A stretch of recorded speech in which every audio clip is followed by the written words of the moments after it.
हाय बेचारी बहू। सरिता की शादी एक अच्छे परिवार में हुई है। उसका पति रोहन उसे बहुत प्यार करता है। घर में उसकी सास शांति और ननद मीनाक्षी भी है, जो सरिता के किसी काम में दखल अंदाजी नहीं करती। लेकिन फिर भी सरिता को ऐसा लगता है कि दुनिया की सबसे ज्यादा बेचारी बहू वही है और सबसे ज्यादा अत्याचार उसी पर हो रहा है। माँ जी, ये लीजिए आपकी चाय। अरे बहू, तूने इतनी ज्यादा चीनी क्यों डाल दी चाय में?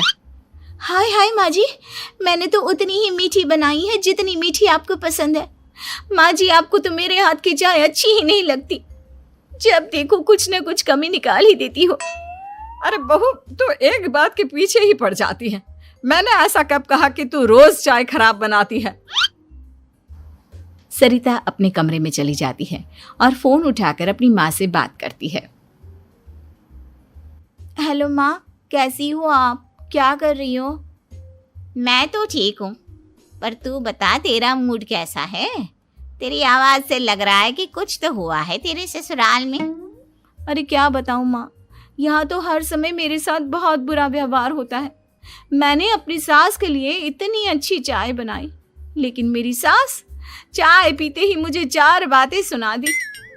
बेटी, तू इतनी छोटी छोटी बातों पर ध्यान ही क्यों देती हो? तुम्हारी सास ने कुछ बोल भी दिया तो क्या हो गया, वो बड़ी है ना तुझसे। माँ ने इतना समझाया, लेकिन इस बात का सरिता पर कोई असर नहीं हुआ। अपनी बेचारी बहू की छवि वो बदलना ही नहीं चाहती। अगली सुबह सब नाश्ते की टेबल पर बैठकर नाश्ता कर रहे थे, तभी सरिता ने अपने पति से कहा, सुनिए जी, मुझे ना आज बाजार से कुछ सामान लेकर आना है। आज आप ऑफिस से आने के बाद मुझे लेकर चलना ना। भाभी, मुझे भी कुछ किताबें खरीदनी है। आप दोनों जा ही रहे हो तो मेरी किताबें भी ले आना। लो, अभी तो बात ही की है बाजार जाने की, तो एक फरमाइश आ गई। माँ जी, आप भी बता दो कुछ, और हाँ, मोहल्ले वालों से भी बोल दो अगर वो कुछ मंगवाना चाहते हो तो। बेचारी मीनाक्षी अपना सा मुंह लेकर रह गई। ये सब देखकर रोहन से चुप नहीं रह गया और वो गुस्से में बोला, सरिता, क्या हो गया है तुम्हें? मीनाक्षी ने तो सिर्फ किताबों के लिए बोला है। तुम्हें मीनाक्षी से इस तरह से बात नहीं करनी चाहिए। माफी मांगो उससे अभी। क्या? मैं माफी मांगू? दिन भर आपके घर के काम करूं मैं, आपकी और आपके घर वालों की बातें सुनूं मैं, और अब माफी भी मैं मांगू? ऐसा कभी नहीं हो सकता। ये बोलकर सरिता वहां से चली जाती है। एक दिन उनकी पड़ोसन घर आती है। अरे सरिता, क्या कर रही है? और क्या करूंगी भाभी जी, बस घर का काम ही कर रही हूँ। आप बताओ कैसे आना हुआ? अरे मैं तो तुम्हारा हालचाल पूछने आई थी, लेकिन तुम तो बिजी लग रही हो। कोई बात नहीं, मैं बाद में आ जाऊंगी। और क्या करूं भाभी जी, जब से शादी होकर आई हूँ ना, बस काम ही कर रही हूँ। और इस घर में ना कोई मेरी कदर नहीं करता। पति है जो बस घर से ऑफिस, ऑफिस से घर। ननद को तो कॉलेज से फुर्सत नहीं। बची सास तो उनका सारा समय मेरी गलतियां निकालने में लग जाता है। अरे ये क्या कह रही हो सरिता? तुम्हारी सास तो पूरे मोहल्ले में तुम्हारी तारीफ करती फिरती है कि तुम बहुत अच्छी हो, पूरा घर तुम्ही ने संभाल रखा है। हाँ तो क्या हुआ, इसमें गलत क्या कहती है? सच्ची तो कहती है। मेरी मर्जी के बिना इस घर का पत्ता भी नहीं हिलता। शाम को जब रोहन घर आया तो उसने सबसे कहा, कल हम सबको मौसी जी के घर जाना है। उनकी बेटी की शादी है। सब अपनी अपनी पैकिंग कर लो, सुबह होते ही निकल जाएंगे। और सरिता, तुम कान खोलकर सुन लो, वहां जाकर किसी की बुराई भलाई शुरू मत कर देना, नहीं तो मुझसे बुरा कोई नहीं होगा। हाय हाय जी, आप तो ऐसे कह रहे हो जैसे मैं सुबह शाम सबकी बुराई करती फिरती हूँ। आज तक कोई कह नहीं सकता कि मैंने किसी की पीठ पीछे किसी के बारे में कोई बुरी बात बोली हो तो। अरे बस बहू, बात को और ज्यादा आगे मत बढ़ा। हमें सब पता है तू हमारे साथ क्या व्यवहार करती है। ये बात घर तक रखना, शादी में किसी को कुछ मत बोलना, नहीं तो सब कहेंगे कि शांति की बहू कितना बोलती है। हाँ हाँ, सब कुछ तो मैं ही बोलती हूँ ना। आप लोग तो हर समय फूलों की बारिश करते रहते हो मेरे ऊपर। सारी गलती मेरी है जो मैं इस घर में आई। सबका कितना ध्यान रखती हूँ, लेकिन फिर भी मेरी तो आप लोगों की नजर में कोई कदर ही नहीं है। अगली सुबह सब लोग मौसी जी के घर पर चले जाते हैं। वहां पर शादी का माहौल होता है, सब जगह चहल पहल होती है, बहुत सारे मेहमान आए हैं। सरिता को वहां बहुत अच्छा लग रहा है। वो अपने मन में सोचती है, यहाँ कितना अच्छा लग रहा है, कितनी रौनक है। मैं यहाँ किसी से ज्यादा बात नहीं करूंगी। अगर मेरे मुंह से कुछ ऐसा वैसा निकल गया तो रोहन जी तो मुझसे गुस्सा हो जाएंगी। सरिता ये सब सोच ही रही थी कि वहां रोहन की कजिन साक्षी आ गई और सरिता से बोली, आप सरिता भाभी हो ना? जितना आपके बारे में सुना था आप तो उससे भी ज्यादा सुंदर हो। हाँ वो तो है, मेरी सुंदरता की तारीफ सब करते हैं।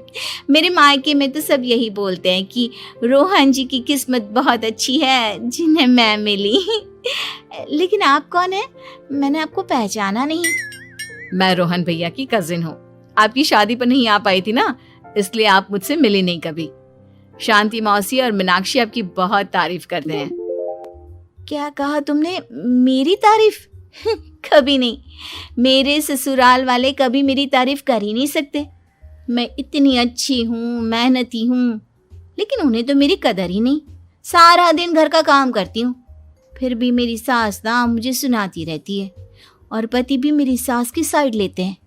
ना कभी बाहर ले जाते हैं ना कहीं घुमाने। अगर घुमाने के लिए कभी बोल भी देना तो उनकी बहन बीच में आ जाती है। मैं कैसे रह रही हूँ उस घर में ये मैं ही जानती हूँ।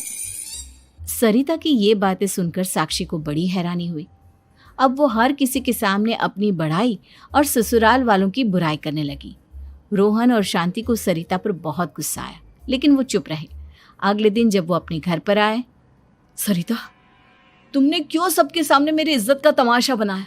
तुमसे बोला था ना कि चुप रहना। अजी ऐसा भी क्या कह दिया मैंने जो इतना भड़क रहे हो?